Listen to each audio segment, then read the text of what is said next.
one of our favorite ladies, Caitlin Clark. I have a question, Marvin. I need the audience to chime in on this one as well. You know, we've seen the promotion machine across the country. And look, I preference everything that I say with this. I think Caitlin Clark certainly was a great college player. She certainly was a great college player. You and I, Marv, we've talked about this a great deal. We thought that there was some flaws in her game transitioning from college to the WNBA. I think we both had some comments about that. What I'm saying really is this. The hype machine behind Caitlin Clark, I think the league is missing a great opportunity to promote some of these great players that they have in the league right now. And namely, you know, I just saw a commercial with A'ja Wilson on it, but A'ja Wilson is the most dominant player in the league right now. Last night, for instance, they played the FIFA, right? Of course, Caitlin had 8 points and 5 rebounds and, you know, a couple of 6 assists, but she had 5 turnovers again. So, you know, Caitlin got to continue to work. But look at what A'ja Wilson did. 29 points, 15 rebounds, 2 blocks. And they're not promoting these guys. Kalia Cooper, she's averaging 28.5 points a game. She's the leading scorer in the WNBA. I know the audience probably didn't know who she was. Arika Agumliwale for the Dallas Wings, averaging 28 points a game, right? Nakisha Collier, she's averaging 28 and 15 rebounds. We don't hear about any of these people when we market the league. And I say, Marv, you don't build a league off of one player, because right now, even though these teams initially, it was sold out, these arenas, to see Caitlin, the product on the court doesn't match up with the hype that's outside right now. That means she's not going to get better, but it's not matching up. I think the league is missing a tremendous opportunity to promote some of these other stars. Marv, what is your opinion? I'm going to go back to something real quick because I can't let this pass because, you know, sometimes I can be petty. I saw a comment from Farmer. I'm not quite sure, you know, young lady, young man, but it said that Mark Zuckerberg didn't have a resume. Well, Mark Zuckerberg didn't need a resume. He created an algorithm that put people across the world together on a platform that all of us seem to use on a daily basis. So sometimes when you're a creator, you don't necessarily need a resume to kind of create a space. Bronny needs a resume to create a space, right? That's just what he needs. So I couldn't let that pass. Zuckerberg was a terrible analogy here. But anyway, let's move forward. Rico Farmer, he's petty, but go ahead, Marv. Yeah. I mean, come on, man. Zuckerberg didn't need a resume. Like this. Let's just stop that. So the interesting thing is, Lee, is that viewership in the WNBA from last year to this year is up about 16%. It's the highest it's been in 21 years. The WNBA final had its largest viewership last year in 2 decades, up 36% since 2022. So if we're looking from a numbers perspective, the WNBA is starting to gain some popularity. The numbers are increasing. Heads like us watch the WNBA and know these people because we just like to watch basketball. But Silicon Valley and Media Ion is starting to promote women. Friday night package. Yep. Friday night package. So can I ask you something? Those numbers are up, but has it translated to increases in player salary? The marketing of the league, they still average, last year right around 600,000, 660, 700,000 viewership. I expected, and I'm sorry, I expected the initial jump to be up, but is it sustainable, Marv? That's what I want to ask you. Yeah, I mean, that's the good question. At this point, we don't know. Right. Because the WNBA is still in that really, really bad collective bargaining agreement. And I know the ins and outs, all that stuff of football. You get deep into that stuff. They had a really bad CBA, the WNBA, and they're coming out of their CBA. I think they renegotiated at the end of this coming season with probably more media rights and more media packages kind of put into that. And the WNBA now is in a position of not trying to prove why they exist or that they should be at the table. It's who's going to give us the best opportunity moving forward to promote our league and to put it where we really need it to be. They're no longer trying to ask for it. I think they're in a position to just kind of go and take what they want. So it'll be interesting, but they got to get a better CBA. It was dog crap what they had. And we're going to see. And Caitlin Clark and the notoriety of what she's brought to the game in the league is only going to help that. But I understand the position of a lot of WNBA players who say that this league has been here and one young lady isn't putting us to where we are now. But she's bought grandmothers and sisters and daughters from Iowa and Nebraska and places that you've never had a fan base from before.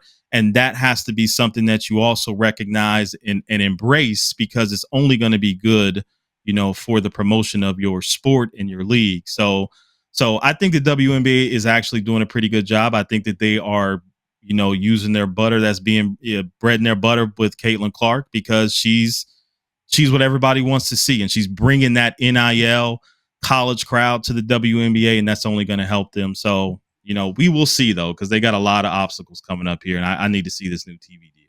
Well, let me say this. And I agree with a lot of what you said, Marv. Vincent Lyons, league player salaries can increase until the new agreement. That's true. That's true. Let me say this to you, guys.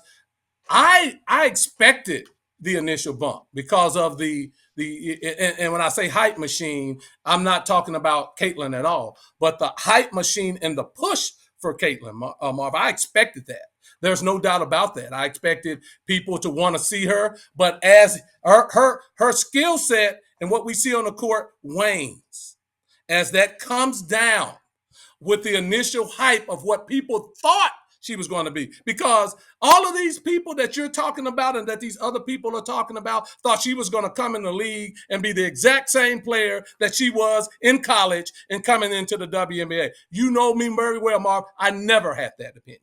And so as her talent starts to be more realized in a way that there are other stars in that league and it comes down, then the interest in Caitlin may wane. But the other point I want to make is, when you look at late spring programming, there is a place for the WNBA, and they're taking full advantage of it. When I look at their season from May to September, what's coming up, the baseball playoffs are coming up, the NFL is coming up, and casual fans that are football fans that are watching the WNBA, Marv, where do they go? And that's the negotiation that they're going to have with these TV sponsors and these other industries, and how much can they get from that advertising in late July, August, and September is going to drive what that new collective bargain. I don't think that the WNBA is in a place right now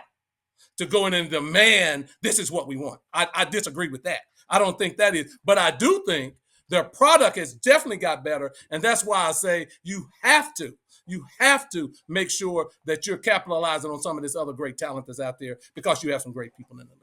Yeah, Vincent just made the point about Tiger, and I couldn't agree more. I was just getting ready to say that, Vincent, about Tiger when he, what Tiger, he did. Caitlin is not Tiger in that hype. That argument he's not. Does not fly. It does not fly. She's not.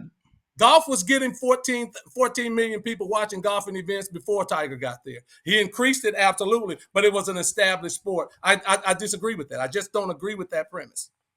Well, so here's where the WNBA missed the ball. And I know we sit here and we pontificate and give our opinions about whatever, but if you really wanted to see this escalate early on, what was the WNBA thinking when we knew mid-season last year when Caitlin Clark was playing at Iowa, she was going to be the number one pick, right? WNBA hadn't put out a schedule. They scheduled her probably the toughest defensive team in the WNBA to start her season, right? Like, if you look at that schedule that they have early on, and I know this was about viewership and this was about those things, but they really did a disservice to that team because they weren't good enough to compete, number one. Number two, you going up against some grown ass women that play this sport professionally, from Alyssa Williams, all those they had a target on their back. I would have made the schedule a little bit more likable to Caitlin Clark's skill set to promote her coming out. Maybe she comes out on fire. Maybe she doesn't get indoctrinated the way that she had in the first few games that she did in the WNBA. I don't understand the scheduling that they put forth for the Indiana Fever. It didn't look like it's set up for a really good marketing, piece for the WNBA and Caitlin Clark to maintain that momentum she had brought from college. That's the piece that I think they really missed out on, because I couldn't understand that schedule. Yeah, but Mark, and I agree with you. Certainly, the early scheduling, they wanted to get as much out because they had her on a lot of nationally televised games. So they wanted to get as much out of her as possible. But what they did not think was going to happen is that when she got out there, how she played was not going to align with what the hype was, and that didn't equate. And so they thought they were getting a different product. Doesn't mean Caitlin's not going to be a great player at some point. But what they thought coming in by scheduling her in all of these games, they thought they were going to get those 30-point games and all of this hoopla, and it's just not materialized. Rico talked about, are they bringing the hype? Absolutely. Because let me say this. These women in the WNBA, the athleticism is off the chain, their ability to guard, and they can get up on you. And the way the game is officiated, athleticism matters. And so that's the thing that's affecting this. And I agree with you. Everybody's talking about golf. I agree that Tiger increased the salaries and all of that. But golf was an established sport on all the major networks prior to Tiger. The viewership. Yeah, but being established sport, and it doesn't mean fiscally that they were healthy. Golf was in a real bad spot before Tiger was, and people who follow golf would tell you from a fiscal standpoint, golf was not making a lot of money. Look, everything, and I agree, the purses got larger, but viewership equates to advertising. That's marketing 101, viewership. And if they were averaging 12 to 14 million people before Tiger, yeah, the purses got larger because they went from 14 million to 20 million. I agree with that. But don't discount the 14 million that they had before Tiger. Those are facts. Just look it up. But that's what I'm saying about Caitlin. You cannot tell me, Marv, if her 8 points and 5 rebounds and 5 turnovers is not going to get it. That's wasn't what the people in scheduling her thought that was going to happen. Would you agree? But 4 points will. Okay. You're great. But that's what I wanted to say about that. Okay. I mean, Caitlin, I just say put more marketing dollars and push behind some of the great players in the WNBA so that you can sustain this. And all of the focus, if you're saying Caitlin, and as Caitlin game is not where you thought it was going to be, you still have all these great players that you can push, Mark. That's what I say. I want to turn to this good point. NCAA. Excuse me, go ahead. No, good point, Lee. That's all I'm saying.